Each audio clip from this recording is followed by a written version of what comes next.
Ah, le cyberpunk, voilà un genre culturel particulièrement fascinant, de par notamment la diversité de ses origines, de ses expressions, mais aussi des visions qu'il propose, vision de la société de manière plus ou moins globale, mais aussi de l'être humain dans ce qu'il a de plus sordide, mais aussi ce qu'il a de plus profond et mystérieux. C'est à l'occasion de la sortie de Cyberpunk 2077 que CD Projekt Red et Bandai Namco m'ont proposé de vous parler de ce sujet aussi riche que complexe. Et oui, forcément, comme tout bon samouraï des rues qui se respecte, j'ai accepté la mission, mais attention, j'ai bien fait le job, pas question de me retrouver avec 2 méga corpos sur le dos, alors préparez-vous à brancher vos câbles rachidiens, le run commence maintenant.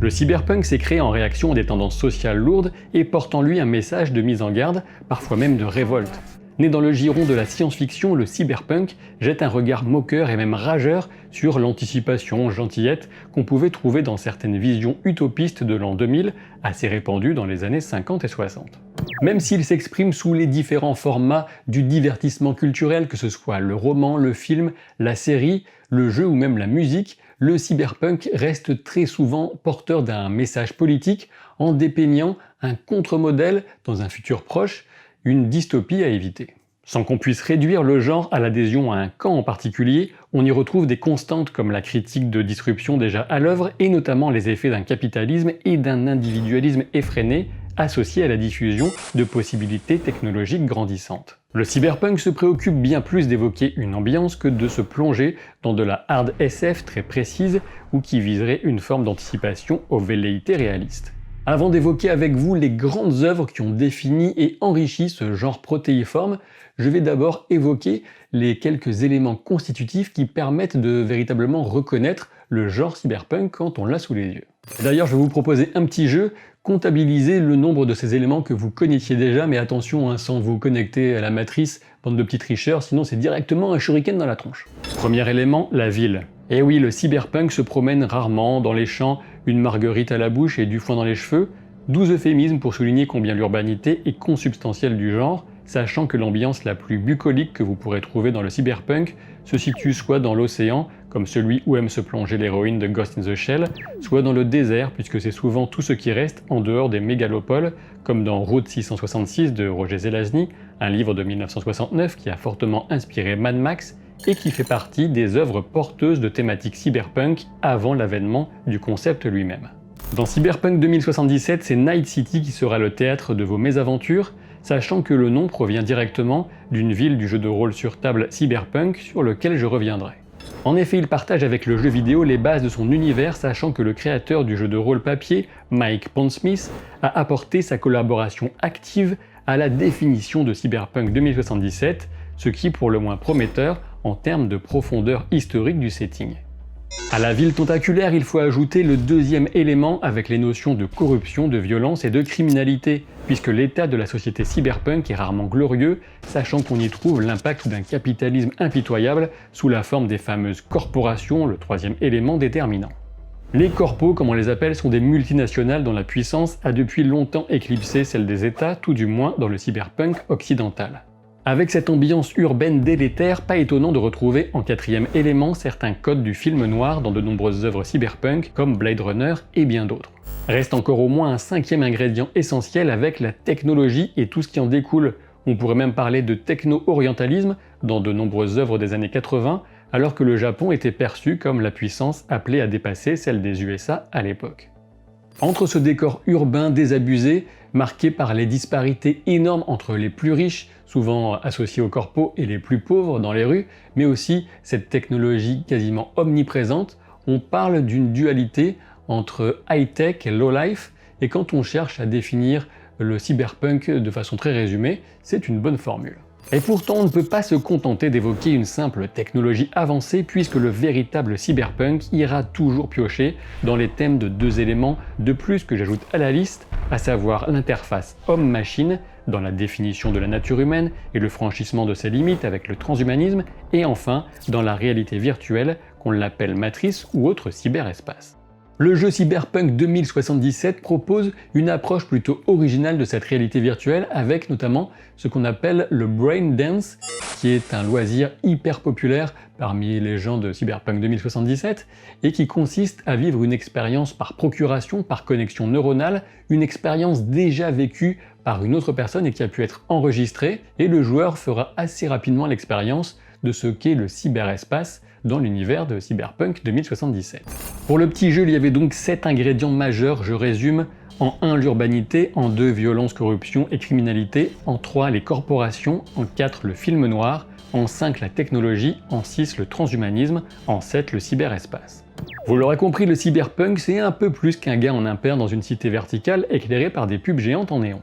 Alors oui, c'est vrai, j'ai un booster cognitif vachement développé et je sens que devant votre écran, votre jauge d'excitation commence à diminuer un petit peu. Elle a besoin d'un petit coup de boost, même d'un gros coup de boost. Alors on est parti sur du bien lourd en acier chromé avec les grandes œuvres qui ont défini le cyberpunk, que ce soit pour vous rappeler de bons souvenirs si vous les connaissez déjà, ou pour vous donner des idées de visionnage ou encore de lecture. Dès le départ, je vous évoquais le cyberpunk comme une réaction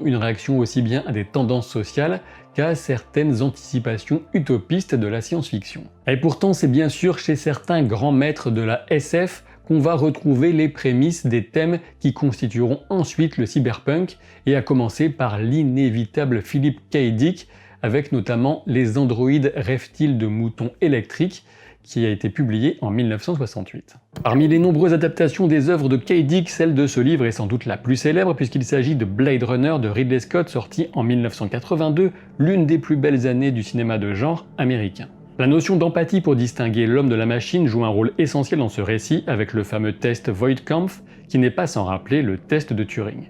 Outre la vision de Scott, il faut surtout souligner l'influence de Sid Mead, dont le design rétro-futuriste deviendra alors la référence visuelle du cyberpunk, mais n'allons pas trop vite et revenons en 1968. Cette année particulièrement marquante voit aussi la publication du roman Tous à Zanzibar de John Brunner, une anticipation qui n'est pas encore du cyberpunk, mais qui va proposer une version de la société future étonnamment proche de ce qui est devenu notre quotidien. On peut noter également au passage que ce livre a inspiré, c'était l'une des inspirations en tout cas de Jonathan Nolan pour l'écriture de la saison 3 de Westworld.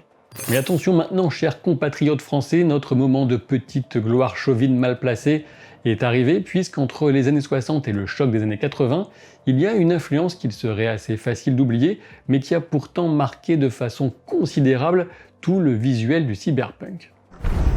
Et bien sûr, il s'agit des illustrations de Jean Giraud alias Möbius, et notamment la courte histoire The Long Tomorrow, écrite par Dan O'Bannon et initialement parue en 1976 dans la revue Métal Hurlant. C'est simple, on retrouve là presque tous les ingrédients du cyberpunk avec un privé qui va mener un sale boulot pour une étrange cliente des hautes sphères d'une cité gigantesque. Cité qui donne corps à un système de stratification sociale, thème qu'on retrouvera plus tard dans de nombreuses œuvres comme Gun, comme Elysium ou encore Altered Carbon, sans parler du 5e élément et de la question nébuleuse des emprunts à Möbius et à Jean-Claude Mézières, l'auteur de Valérian. Rappelons toutefois que cette vision d'une ville stratifiée provient surtout du film séminal Metropolis de Fritz Lang, dont même Katsuhiro Otomo, le créateur d'Akira, se revendiquera. Pour finir sur Möbius, il faut savoir qu'il a travaillé sur Alien le 8e passager, mais aussi et surtout sur Tron, qui sera cité par l'auteur William Gibson comme une source d'inspiration visuelle pour Neuromancer, mais hop hop hop, un peu de patience, j'arrive bientôt à ce nom essentiel. En 1977, un autre poids lourd venait défoncer la porte du genre cyberpunk qui créchait à Mega City One à coups de bottes coquées, puisque la série Judge Dredd commence en numéro 2 de la revue britannique de comics de SF 2000 AD. Outre le film mettant en scène Sylvester Stallone, on peut surtout retrouver l'ambiance cyberpunk et notamment le rôle des drogues de synthèse dans la version de 2012 avec Karl Urban, c'est vraiment de la série B recommandable. On a même Lena Headey en méchante, comme c'est original vous allez me dire, mais bon, au moins là elle ne fricote pas avec son frangin. Pour en revenir à Blade Runner, on peut clairement affirmer que ce sont les visions de Möbius, Sid Mead et Ridley Scott qui ont défini ce style si incroyablement marquant que l'ouverture du film reste visuellement saisissante près de 40 ans plus tard. À dire que j'ai failli oublier Douglas Trumbull, le génie des effets visuels de l'époque, entre 2001, Rencontre du troisième type et Blade Runner, on peut dire que le gars a un bon CV. Par rapport au livre de Philip K. Dick, dans lequel le héros était animé par la foi et la piété, l'adaptation de Scott ajoute cette ambiance de film noir détrempé au nihilisme désabusé de son protagoniste, Harrison Deckard, Ouais, trop difficile de dissocier l'acteur du rôle. Et l'impact visuel de Blade Runner est tel que l'univers d'Altered Carbon en semble tout droit sorti alors que la première saison date de 2018. Certes, le roman éponyme remonte lui à 2002, mais le design visuel de la série cherche totalement à capturer la nostalgie pour Blade Runner, échec commercial à sa sortie, mais largement reconnu depuis comme film culte. La véritable naissance du cyberpunk littéraire va intervenir plus ou moins en même temps que la sortie de Blade Runner, dans un témoignage de la puissance du zeitgeist, cet esprit de l'époque. En effet, quelques auteurs publient des nouvelles dans un magazine titré Omni. Il s'agit de Bruce Sterling, Walter John Williams et William Gibson, que j'ai déjà rapidement évoqués. Parmi ces nouvelles, on peut notamment évoquer des titres de Johnny Mnemonic ou encore de Burning Chrome. Le terme même de cyberpunk est utilisé par Gardner Dozois qui qualifie de cyberpunk ceux qui créent ces histoires en reprenant au passage un terme apparu dans une nouvelle de Bruce Bethke. Mais revenons maintenant à William Gibson qui attendra 1984 pour peaufiner et enfin publier Neuromancer, qui est le premier tome de sa trilogie Sprawls et qui est le livre considéré comme le plus déterminant, le plus marquant de la mouvance cyberpunk. Et s'il a attendu 1984, c'est justement parce qu'en 1982 est sorti Blade Runner et il était convaincu qu'on le prendrait pour un pur et simple copieur, puisqu'il avait plus ou moins déjà dans la tête l'univers, l'ambiance qu'on retrouve dans le film de Ridley Scott. Si le cyberpunk existait alors déjà, on peut dire que tous les ingrédients du genre sont enfin réunis dans Neuromancer avec des termes comme le decking, les samouraïs de rue, le cyberespace ou encore les contre-mesures électroniques. On parle aussi de cow-boy pour désigner les fameux hackers capables de se projeter dans la virtualité, le cyber, la matrice, appelez ça comme vous voulez, tant que vous évitez d'y griller ce qu'il vous reste de neurones avec une connexion un peu rouillée. Cowboy, un terme qui pourrait venir encore renforcer la confusion autour du classement de l'anime Cowboy Bebop de 1998, qui relève du western spatial autant que du cyberpunk à proprement parler, et reste sans doute un inclassable relativement unique dans sa propre catégorie, mais refermons la parenthèse jazzy. Mais revenons plutôt aux années 80 pour enfin évoquer les jeux de rôle papier, jeux de rôle sur table, appelez ça comme vous voulez. J'espère que vous voyez de quoi il s'agit, si ce n'est pas le cas, faites votre petite recherche avant de revenir et de poursuivre la vidéo. Le jeu de rôle, c'est un loisir que j'adore, mais surtout, pour ce qui nous intéresse, il faut bien reconnaître qu'il a beaucoup démocratisé la notion même de cyberpunk. En tout cas, je sais que personnellement, c'est avec le nom du jeu de rôle cyberpunk que j'ai entendu ce terme pour la toute première fois. Et ce jeu donc de Mike Pondsmith a connu 4 éditions: Cyberpunk en 1988, Cyberpunk 2020 sorti en 1990, Cyberpunk V3.0 en 2005 et enfin Cyberpunk Red cette année en 2020, sachant qu'il se positionne comme une préquelle au jeu vidéo Cyberpunk 2077. Il faut savoir qu'initialement, l'univers du jeu Cyberpunk a été pas mal inspiré par le roman Hardwired de Walter John Williams, qui a été lui-même un des playtesters du jeu en 1988. Le seul concurrent direct à l'époque de Cyberpunk, le jeu de rôle papier, ce fut Shadowrun, avec pour spécificité la grosse touche de fantasy ajoutée à la recette Cyberpunk, entre espèces non humaines et magie, qui venait côtoyer les ingrédients établis du genre pour un mélange sympathique, tout en empruntant allègrement à la trilogie de William Gibson, sans jamais rien lui reverser. Il ne fait aucun doute qu'on pourrait citer encore de très nombreuses œuvres situées de près ou de loin dans l'aura puissante qu'avait le genre à l'époque, avec l'excellent Robocop de Paul Verhoeven par exemple, mais impossible de parler de tout et je préfère me pencher maintenant sur les spécificités du cyberpunk japonais. Alors oui, je sais bien que le cyberpunk japonais, on pourrait y consacrer une vidéo à part entière, mais disons que si on se concentre vraiment sur l'essentiel, c'est Akira, Bubblegum Crisis, Gun ou Gunmu comme vous voulez, et puis enfin Ghost in the Shell. Akira est un monument, sa création se situe en pleine période d'ébullition du cyberpunk, sachant que la publication du manga a commencé en 1982 et s'est terminée en 1990, 2 ans après la sortie du film d'animation qui a choqué l'Occident et permis une plus grande diffusion de la Japanimation. Je ne vais pas revenir en détail sur les qualités de l'œuvre, mais plutôt sur les spécificités qu'on retrouve en commun avec Ghost in the Shell sur la place de l'État dans cette cité du futur. Contrairement au cyberpunk occidental, l'État n'a pas disparu et il conserve un véritable pouvoir, souvent dictatorial ou pas loin, sur la société civile. Indubitablement, cet État cache des secrets, mais il est aussi le théâtre d'opposition interne entre ceux qui restent attachés à leur mission de service du peuple, ou plutôt de la nation, et ceux qui sont corrompus et ne cherchent qu'à faire fructifier leur carrière ou leur malversation. De son côté, plutôt que d'évoquer l'État, le cyberpunk occidental aura surtout tendance à dénoncer ou simplement à constater l'immense pouvoir récupéré par les corporations. On trouve les origines de ces traitements différents dans les cultures et les contextes sociaux respectifs de l'époque. Et oui, dans les années 80 aux États-Unis, on anticipe, on craint parfois l'effet du désengagement massif de l'État fédéral et de la dérégulation menée par Ronald Reagan. En revanche, au Japon, l'État conserve un rôle structurel bien plus important, notamment dans un contexte où les notions de mission et de respect de la hiérarchie sociale ont quasiment toujours été bien plus prégnantes au Japon qu'aux États-Unis. Outre le rôle de l'État, on remarque aussi des approches parfois différentes au Japon concernant la technologie et plus spécifiquement la fusion homme-machine et le transhumanisme. Certes, cette fusion peut donner corps à des visions d'effroi comme avec les Boomers de Bubblegum Crisis ou encore Tetsuo, le film d'horreur corporelle de Shinya Tsukamoto. Eh oui, je sais, dans Bubblegum Crisis, les cyborgs s'appelaient des Boomers, alors moi j'y suis pour rien, mais j'espère que vous appréciez l'ironie de ce vocabulaire. Malgré ces quelques exemples de vision négative du transhumanisme, dans de nombreux autres cas, la question de l'exploration des limites de la nature humaine est abordée au Japon avec une approche neutre, voire positive, et même teintée d'espoir, contrairement au pessimisme de rigueur sur ces thématiques en Occident. Du côté d'Akira, la transcendance est bien là au final, mais sans véritablement que la fusion entre homme et machine en soit une étape positive ou vraiment déterminante. Et clairement, c'est Ghost in the Shell qui, en 1995, incarne cette approche et la pousse dans ses retranchements, mais l'influence de l'œuvre est telle qu'on ne peut pas considérer cela comme une simple exception isolée.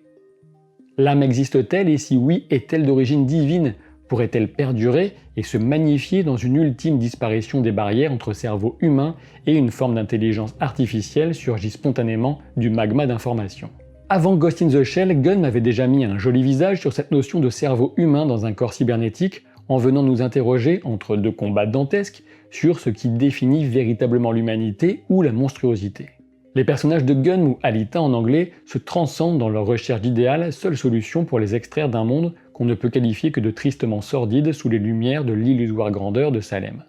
On peut même se demander si déjà à l'époque, Gunn n'était pas une meilleure exploration de la notion de simulacre que ne le sera plus tard Matrix. Le cyberpunk est-il mort ? Avant d'explorer cette question qui se pose pour un genre qui trouve son moteur initial dans la contestation sociale, j'avais envie d'évoquer avec vous Matrix, qui est sans doute la dernière œuvre cyberpunk à avoir rencontré un grand succès à portée mondiale. En effet, il me semble que depuis Matrix, et à quelques exceptions près comme Dredd et Elysium en 2012 et 2013, c'est essentiellement la question de l'intelligence artificielle et de ce qu'elle dit de l'humanité qui est explorée dans les œuvres les plus récentes, que ce soit Ex Machina, Westworld, ou encore avec un impact artistique nettement moins marquant à mes yeux, Upgrade. Et c'est vrai, ces œuvres centrées sur l'IA peuvent être passionnantes, mais elles perdent tellement d'éléments constitutifs du genre cyberpunk qu'à mon sens, elles n'en font pas vraiment partie. Du côté de Matrix, la question mérite également de se poser, mais disons que l'absence de l'ingrédient essentiel d'une véritable ville cyberpunk y est compensée par la critique assez nette contre l'utilitarisme et l'exploitation de l'être humain par le capitalisme et la société postmoderniste, un monstre que l'homme a créé en perdant aussitôt le contrôle. Toutefois, il faut aussi reconnaître que la véritable portée philosophique de Matrix doit être considérablement nuancée, surtout quand le film tente de faire appel à Jean Baudrillard en le citant textuellement dans certains des dialogues, ou même en faisant apparaître son livre Simulacre et Simulation dans un des plans. Le philosophe lui-même a largement pris ses distances avec un film qui ne semble pas avoir saisi que son propos réside justement dans l'impossibilité à différencier simulation et réalité dans un monde où le signe prend plus de place et remplace même ce qu'il désigne. Et oui, souvenez-vous, dans Matrix, c'est tout le contraire, puisqu'on sait toujours quand on est dans la réalité ou la matrice, une fois la révélation apportée à Neo par Morpheus. Cette frontière très nette est justement ce qui devrait disparaître dans une œuvre qui aurait vraiment compris Baudrillard. Le penseur explique que Matrix s'appuie en réalité sur le mythe de la caverne de Platon, ce qui n'a pas de véritable rapport avec le système qu'il développe dans son œuvre. Les qualités de Matrix sont avant tout visuelles et son message christique, atteint après 2 suites de qualité décroissante, n'a finalement rien de fondamentalement original. Attention, je ne nie absolument pas le choc du premier film et la capacité de divertissement de cette trilogie. Mais alors pourrait-on en déduire que Matrix a en quelque sorte représenté le champ du signe du genre cyberpunk qui serait aujourd'hui complètement dépassé. Les punks sont calmés depuis longtemps, ils se sont peignés et ils ont enfilé des costards et le fameux cyberespace a revêtu les oripeaux familiers d'internet, perdant au passage toute aura mythique. Et pour certains, le cyberpunk aura même perdu sa capacité de dénonciation sociale, puisque son futur dystopique, celui qu'il proposait, a été rattrapé par une réalité bien différente. Alors oui, c'est vrai, la domination des corporations est sans doute là dans notre réalité, en partie, mais sans cyborg ni punk rebelle dans les rues. Et c'est plutôt l'esthétique corporate, proprette, qui dominerait, et le cyber ne serait plus un espace à part propice à la contestation du système, mais justement le lieu virtuel où ce fameux système dominerait le plus fortement, au travers des GAFA notamment, triste ironie du sort. Pendant ce temps, la question de l'interface homme-machine poursuit une évolution certes lente mais bien réelle, notamment dans des applications médicales, et aussi d'assez nombreux et inquiétants projets militaires. Il se pourrait, il est même très probable, que les fameuses augmentations soient d'abord présentes sur les champs de bataille avant qu'on ne les voie dans la rue. Et à ce propos, entre drones et autres systèmes de visée virtuelle, on peut dire que les soldats ont peut-être vécu le plus directement ce choc cybernétique qu'on attendait ailleurs, et ce n'est qu'un début. Quant à la fameuse réalité virtuelle, elle est encore loin de tenir les promesses d'un changement radical, alors que les prophètes du transhumanisme continuent de se teindre les cheveux chez Alphabet, consommant des compléments vitaminés en rêvant d'immortalité. Résultat de ce tableau en décalage, certains pensent que la consommation d'œuvres cyberpunk ne ressortirait que d'un mécanisme purement nostalgique, tout comme on peut écouter Émile et Images dans la plupart des fêtes de mariage. Pire, dans le postmodernisme, c'est la capacité même à imaginer un futur véritablement différent que nous aurions perdu, forcés à revenir sans cesse à certaines icônes ou périodes glorifiées du passé, exactement comme ce que proposait Ready Player One dans un cyberpunk sans sucre, sans sel et sans alcool. Serait-il pour autant impossible de réimaginer et de revigorer le cyberpunk? Sans doute pas, mais cela impliquerait de renouer avec cet esprit punk et d'identifier les tendances actuelles de société qui mériteraient une mise en garde proposée avec style. Il pourrait s'agir de la terrible menace environnementale, un thème bien présent dans le futur dépeint par Blade Runner 2049. On pourrait penser aussi à la montée en puissance des extrémismes et à la crispation des opinions et des communautés de toutes sortes, notamment sur les réseaux sociaux, même s'il s'agit là peut-être d'un symptôme plus que d'une cause. Quoi qu'il en soit, je préfère croire qu'il reste possible d'inventer, et nous verrons bien ce que nous réserve le monde de Cyberpunk 2077 dans sa tentative de rendre ses lettres de noblesse à un genre qui aurait bien besoin de pouvoir brandir fièrement une nouvelle icône, fût-elle cliquable. Et bien sûr, si vous avez apprécié cette vidéo mais que vous n'êtes toujours pas abonné à la chaîne, eh bien je serai dans l'obligation de sévir et vous aurez donc deux implants, un implant au niveau de chaque main avec d'un côté une tapette à mouche et de l'autre une cuillère à sorber, ce qui peut être très utile mais dans des cas très isolés et particuliers, le reste du temps vous allez bien galérer et ce sera bien fait pour vous. Je vous dis à très vite pour de nouvelles aventures. Salut!